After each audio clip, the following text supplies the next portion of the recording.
In this video series, we're going to look at the derivatives of trigonometric and composite functions. And so we have already learned some shortcuts to derivative rules, right? And so let's see if we can find a few more.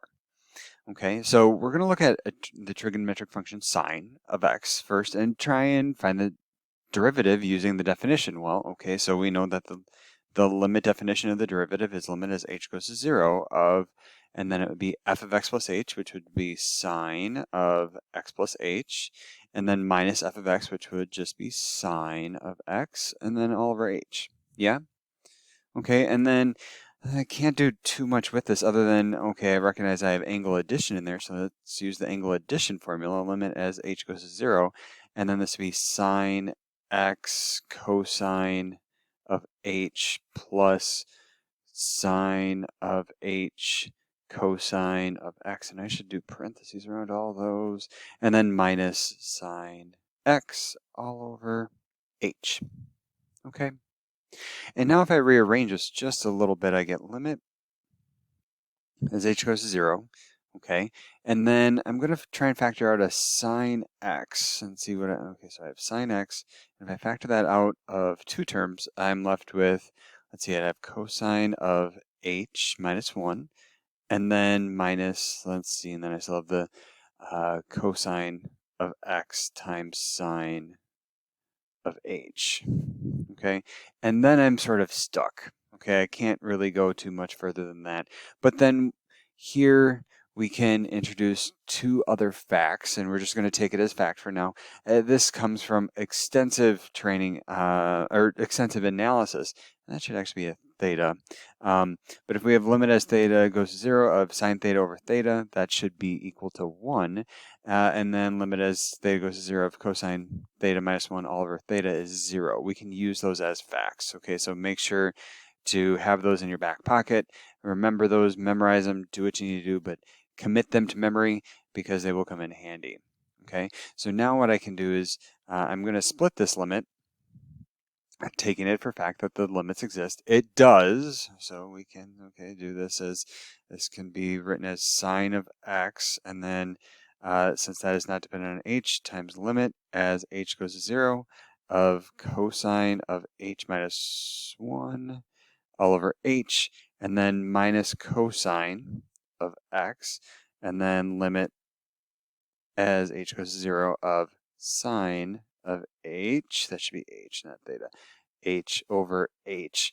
And so this first one is just going to be sine of x times 0, right? That's using that second fact. And then this other limit here would just be, oops, that should be, and I think I have my signs mixed up. This should be a plus. Yep, that should be a plus. So then I get plus cosine of x times 1. So in the end, I just get cosine. Okay, so if I start with the original function of sine, its derivative is cosine. That's kind of neat. And so we can take that as a fact. We can also show, using similar methods, that if we have,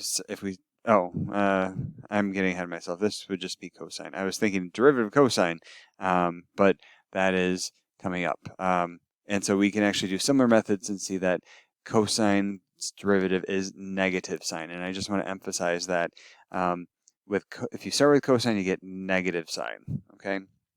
Tangent, I am actually going to maybe just outline that idea here, but again, remember that tangent can actually be expressed as sine of x over cosine of x, okay? And if you want, you can just do the product rule to find the derivative, or better yet, it's a quotient, right? Why not do the quotient rule? And you get that the derivative of tangent via the quotient rule is just secant squared of x.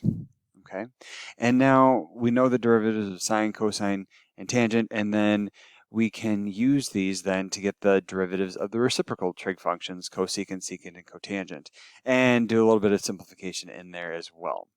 Okay, so this is the big old table of derivatives for trig functions that you need to know.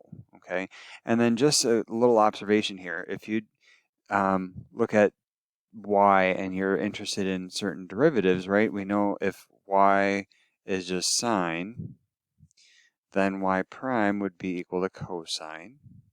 Y double prime would be negative sine. And then the third derivative, y triple prime, would just be negative cosine. And then when I get to y, the fourth derivative, I would just be back to sine. Okay, so then the question is, what's the 23rd derivative? Well, we just have to figure out how far that is after a multiple of 4, and it is 3. So this should be the same as the third derivative of y, which is just negative cosine. So the derivatives with trigonometric functions are cyclic. They repeat after a certain point. That's kind of fun. Okay, so that's going to end this video, and we went through and got the derivatives of trig functions. Here they are. And then we also made use of these two handy limits that might show up on occasion for us. Okay, so please keep these facts in mind as we go forward into some examples.